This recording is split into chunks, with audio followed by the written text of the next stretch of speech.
Around Dodge City and in the territory on west, there's just one way to handle the killers and the spoilers, and that's with a U.S. Marshal and the smell of Gunsmoke.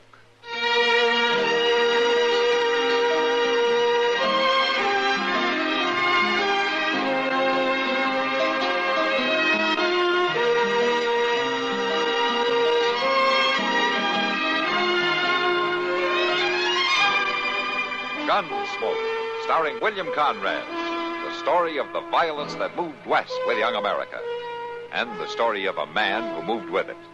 I'm that man, Matt Dillon, United States Marshal. The first man they look for and the last they want to meet.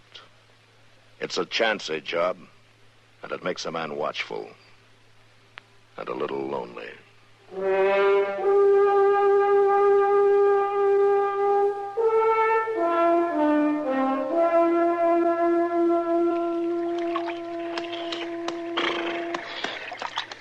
Figured a pound of them horses, Lou? Well, they're dry, Milt. Don't get them a wash. You'll be needing to move lively. Yeah. Hey, Milt, you sure about this job? What's the matter? You scared? Hey, you know better than to ask me that. Just holding up a bank right in the middle of the day. I told you, Lute, I know Dodge City. It's asleep on its feet when the sun gets high. Folks don't even rouse enough to swat flies. Come on, boss. Well, it's your game. So don't you worry. All we do is hang around like we was just trying to stay out of the sun till we wander into the bank about 3 o'clock. There won't be no trouble. You must be awful sure about the law there. We'll be out of town before that big marshal can wake up and get there. Well, I hope... What's that noise? Something in the bush down there. It's some animal, Lou. You got nerves like a woman. I'm going to look.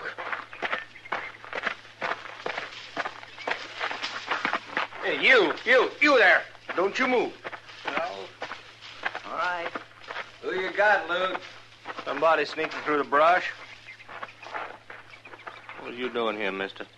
I just been fishing's all. It's Chester. Oh. Oh, Milt. You been here long? Oh, dang, I don't really know. I fell asleep. A body gets mighty drowsy fishing in the sun. Look to me, you got mighty big ears. You hear us talking, Chester? I told you I've been to sleep. He's lying, Milt. He couldn't help hearing. He's been right under our feet the whole time. Mm-hmm. Lute, put down the gun. Well, we let him go. We ain't got us a Chinaman's chance. We kill him, the whole of Ford County will be out looking for him. He works for Marshal Dillon, Lute. Oh. Well, then, tie him up. Leave him here. Somebody find him sometime, maybe. Lute, it's the same thing. If he don't get back, the marshal will start looking.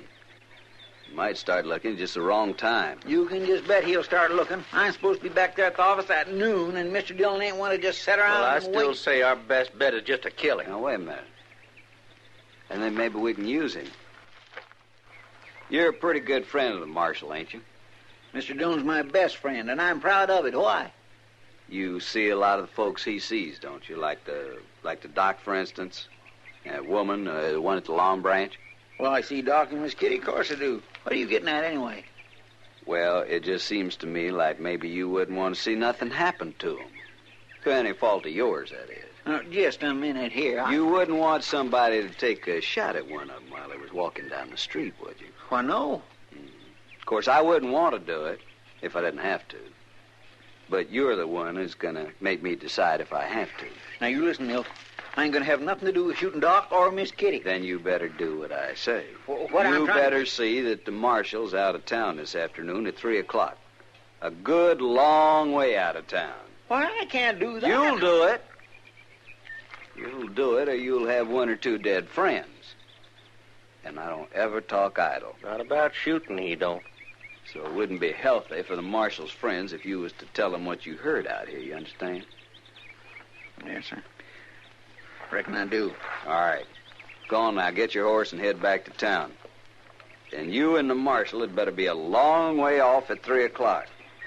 You ain't no good, Milk Hole. You ain't no good at all. Then just you remember that. Now get.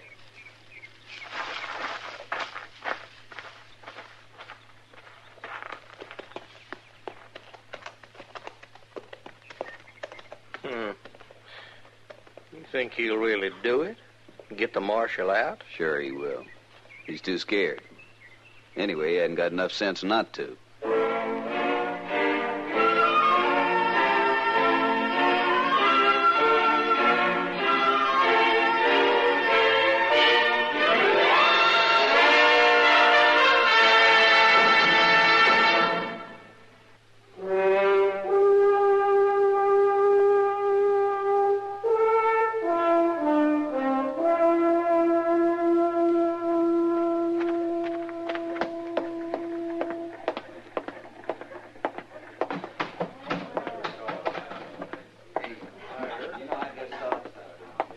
Sam?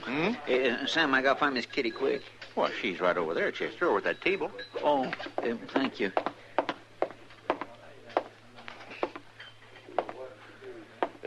Miss Kitty? Oh, sit down, Chester. Thank you. Something wrong, Chester? You look upset. Whatever would give you an idea like that? Well, I can't imagine. Except that you come in snorting and all red in the face. I don't know why I should think anything was the matter. Well, I sure am glad you don't think so, Miss Kitty. All right, Chester. What's on your mind? Well, I just got me a wonderful idea, that's all. And what's that? Well, see, I was thinking this would be a fine day for you and Mr. Dillon to take a ride out in the country. In the middle of summer? Well, yes, but it's real pretty out there, Miss Kitty. All them lilacs around. Oh, Chester, there hasn't been a sprig of lilac out there since spring. Not for a couple of months. Oh. Well, I bet the castor beans is blooming. They're a mighty pretty sight in castor beans. Not to me, they aren't. They're about as poor an excuse for a flower that I can think of. Well, Miss Kitty... Look, getting sunstroke isn't going to do me any good, Chester. Well, but now sunstroke Chester, I'm not going out in that sun this afternoon with Matt or anyone else. And you might as well stop talking about it. Oh, here comes Doc. You ask him.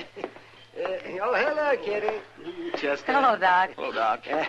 Well, what are you two doing to pass the time of day? Why, Chester's trying to talk me into going out riding with Matt this afternoon. Oh, wow, right. A pretty hot day for traipsing around the country, Chester. I just thought it might maybe do him some good to get away from town for a little bit. You were just acting silly about it, Chester. Well, maybe I got a good reason for it. There's no good reason for sending folks out into the prairie sun. Yes.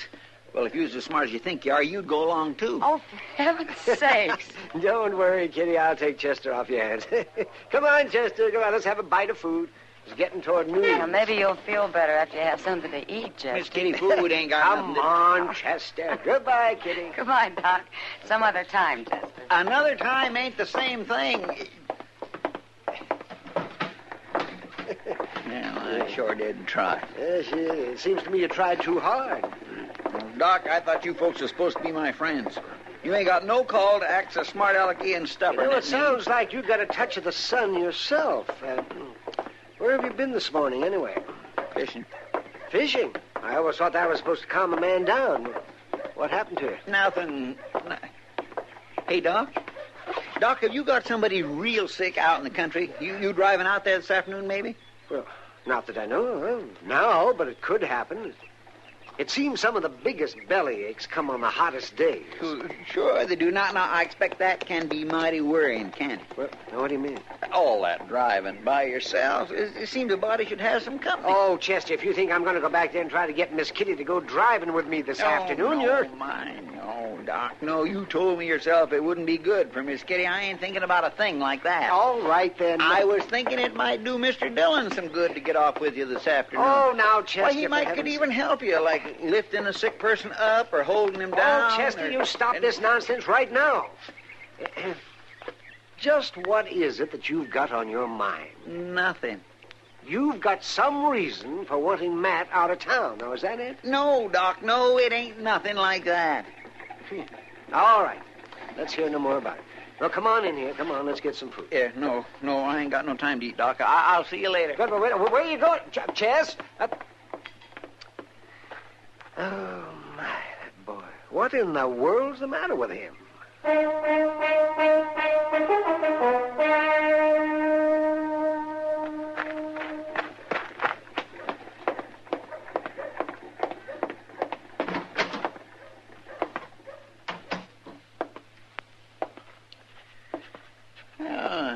Mr. Dillon? Oh, hello, Chester. Well, I see you're busy. Yeah, I got to get these forms filled out for today's mail. Mr. Dillon? Mr. Dillon, you been down to Reed's Creek lately? What? Reed's Creek. The fish sure are biting down there. It's only about an hour's ride. Uh-huh. It sure would be a nice day for it. You could go down there and catch a mess of fish for dinner. Chester, what are you talking about? Reed's Creek. Well, I just thought it'd be kind of nice if you was to go fishing this afternoon. Down to Reed's Creek there, Oh? you could go. I thought you went fishing this morning. Yes, sir, I did. That's why I thought maybe you could Well, go. think again. The fish won't be biting in the middle of the day, will they? Oh, now, you can't be sure, Mr. Dillon. I knew a fellow one time... Then why don't you fishing get with him to go fishing, huh? Yes, sir, Mr. Dillon.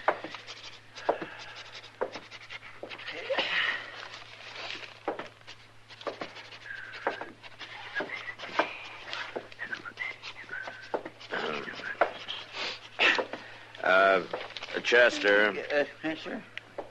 why don't you light someplace? You're worse than a horsefly. Yes, sir.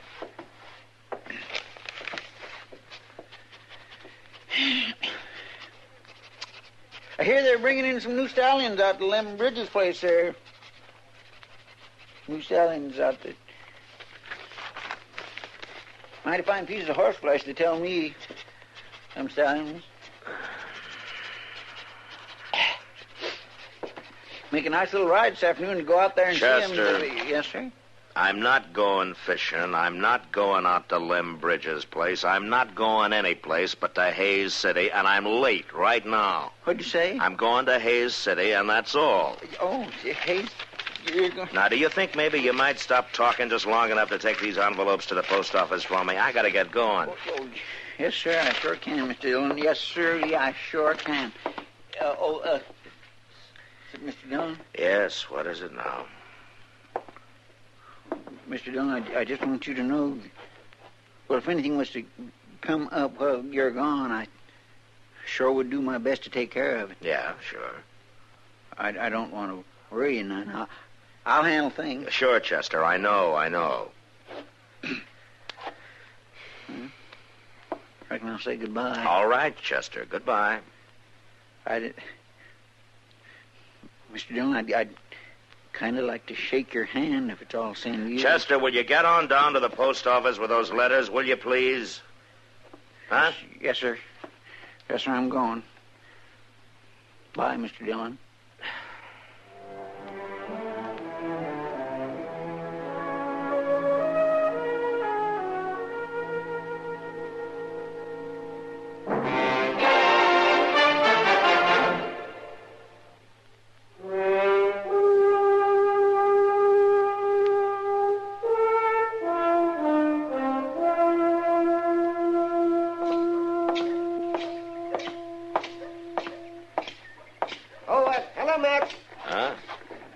Say, Matt, can I see you for a minute?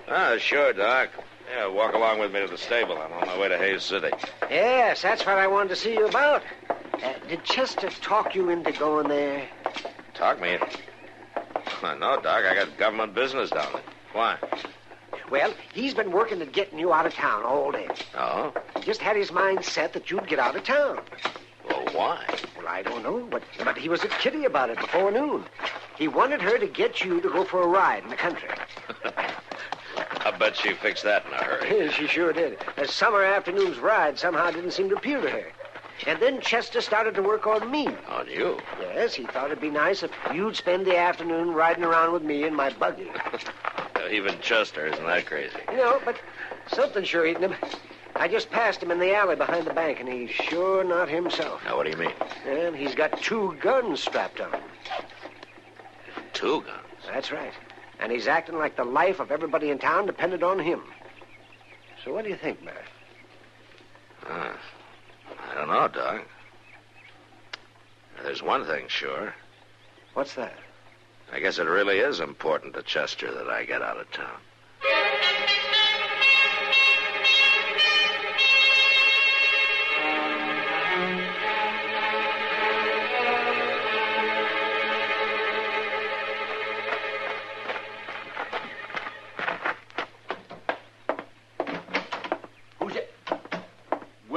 heaven's sake, Chester, you could scare a fella half to death sneaking into this bank through the back way like that. I got a reason. Now, if I didn't know you better, I'd think you come in here to rob us. You wearing 2 guns. Well, you ought to be glad I'm wearing them now. You listen to me, Alvin, and you won't get hurt if you do what I say. What are you talking about? I ain't got much time to do any explaining. I'm just telling you that this bank is about to be held up. Held up? I was talking to the fellas that's going to do the job. Well, why isn't the marshal here then? He had to ride out to Hayes City.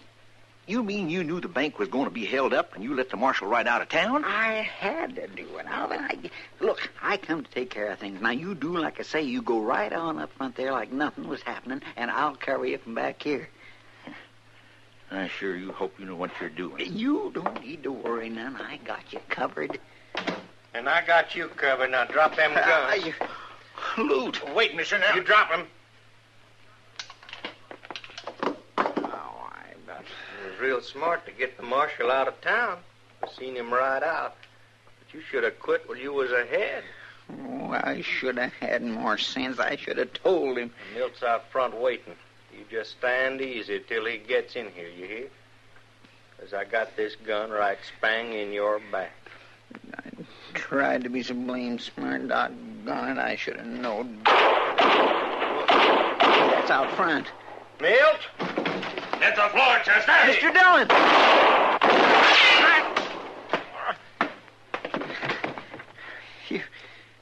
You got him, Mr. Dillon?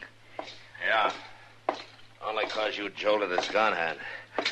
Where'd he get you, Chester? In the leg here. Huh? Right there. It ain't nothing. What about the other one? Milt? Well, he's dead. I caught him on his way in. Mr. Dillon, if I was you, I'd just send me packing.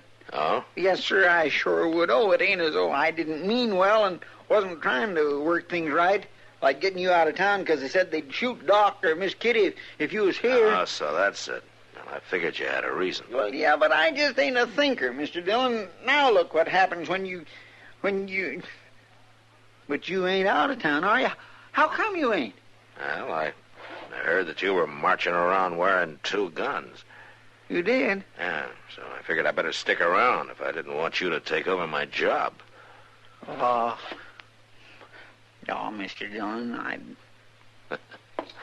You just rest easy now. I'll go get Doc.